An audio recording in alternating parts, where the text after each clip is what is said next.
இவர் யூங் வந்து என்ன செய்கிறாரு அப்படின்னா வந்து இவர் தான் அஸ்ட்ராலஜியை பற்றி நிறைய ஆராய்ச்சி பண்ணுறாரு. ஆனால் சிலதெல்லாம் வெஸ்டர்ன் சைக்காலஜி, வெஸ்டர்ன் அஸ்ட்ராலஜிலேருந்து எடுக்கிறாரு, இந்தியன் அஸ்ட்ராலஜிலேருந்து எடுத்து நிறைய விஷயங்களை வந்து ஆராய்ச்சி செஞ்சு நமக்காக வந்து அவர் தந்திருக்கிறார். அடுத்தது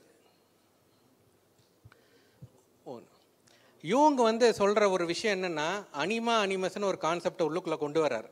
அனிமா அனிமஸ்னா என்னென்னா, அனிமா அனிமஸ்னா ஆணுக்குள்ள ஒரு பெண் தன்மையும் பெண்ணுக்குள்ள ஒரு ஆண் தன்மையும் இருக்குன்றார் இல்லையா?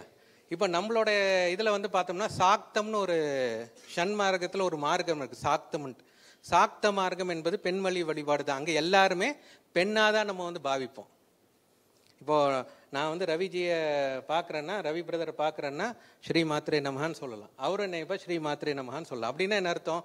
நான் வந்து அவரை ஒரு என்னோட அம்மாவை பார்க்குறேன், அவர் என்னையும் வந்து அம்மாவை பார்க்குறாரு அப்படின்றது இல்லையா? ஸோ அந்த ஃபிலாசபிஸை, தத்துவத்தை வந்து யூங் வந்து இந்த இடத்துல வந்து நிறைய நேரத்தில் கொண்டு வரார் இந்த இடத்துல.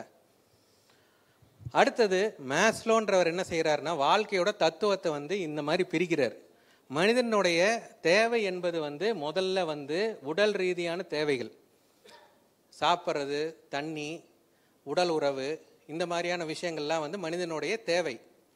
உணவு அவனுக்கு வந்து கிடைச்சதுன்னா, அவன் உணவும் தண்ணியும் அவனுக்கு கிடைச்சதுன்னா அதிலிருந்து அடுத்த நீடுக்கு வந்து அவன் வந்து போவான் அப்படின்றார். அடுத்த தேவைக்கு வந்து அவனுக்கு போவான். இப்போ ஒருத்தர் பசியில் இருக்கிறேன்னு வைங்களேன், அவங்ககிட்ட போய் ஜோசியம் கிளாஸ் நான் எடுக்க முடியுமா?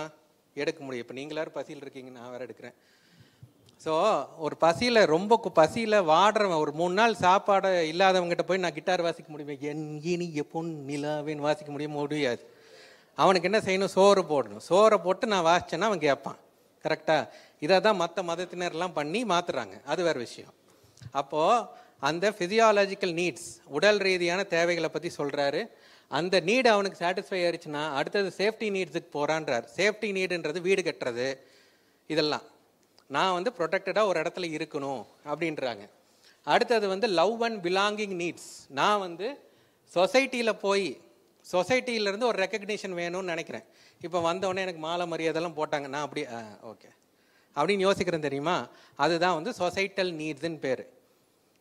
அடுத்ததாக வரக்கூடிய நீடு அப்படின்றது வந்து செல்ஃப் எஸ்டீம், அதாவது நம்மளுடைய சுயத்தை. இப்போ நான் ஒன்று கிரியேட் பண்ணி வச்சுருக்கேன்ல, பாலான்றது இவர் இதெல்லாம் வந்து பண்ணுறாரு அப்படின்னு சொல்லி யோசிக்கிறோம் இல்லையா? அதையை வந்து கிரியேட் பண்ணுறது தான் வந்து ஒரு நீடு அப்படின்றாரு. அடுத்தது வந்து கடைசியாக இருக்கிறது, இதெல்லாம் இருந்தும் எனக்கு திருப்தி இல்லை, குரு நீச்சமாயிருச்சு, வாழ்க்கை நாசமாக போயிருச்சு அப்படின்ற மாதிரி. குரு நீச்சம், அந்த ஜாதகத்தை ஒன்றுமே தேர்த்தவே முடியாது, எதையுமே செய்ய முடியாது அப்படின்னு சொல்கிற மாதிரி. என்ன, எதுவுமே நடக்கலை, எல்லாமே இருந்தும் நான் திருப்தியாக இல்லை அப்படின்னு சொல்கிறேன் இல்லையா? குரு பிரச்சனை ஜாதகத்தில் வந்த மாதிரி இருக்கிறது தான் செல்ஃப் ஆக்சுவலைசேஷன் அப்படின்ட்டு பேர். அதாவது தன்னை நான் உணர்தல்னு ஒரு ஸ்டேஜுக்கு வருவாங்க. மனித வாழ்க்கை என்பது இதன் அடிப்படையில் தான் வந்து இருக்குது அப்படின்றத வந்து பிரிக்கிறார். நம்மக்கிட்ட வர்றவங்கள அவர் எந்த ரீதியான நீடில் இருக்கார், அவருக்கு அடிப்படை தேவையே போயிருச்சா, இல்லை அடிப்படை இருக்குது அடுத்த லெவலில் இருக்கிறாரா? இப்போ ஐயா யாரோ வீடு கட்டுறதை பற்றி கேட்டாங்க. அப்போ ஐயா வந்து அடுத்த லெவலில் இருக்கார், புரியுதுங்களா? அப்போது சமுதாயத்துக்காக சில விஷயங்களை நம்ம எடுக்கிறோம், சில விஷயங்கள் நமக்காக எடுக்கிறோம் இல்லையா? அப்போ வந்து உட்கார்றவங்கள நம்ம வந்து அப்சர்வ் பண்ணணும்.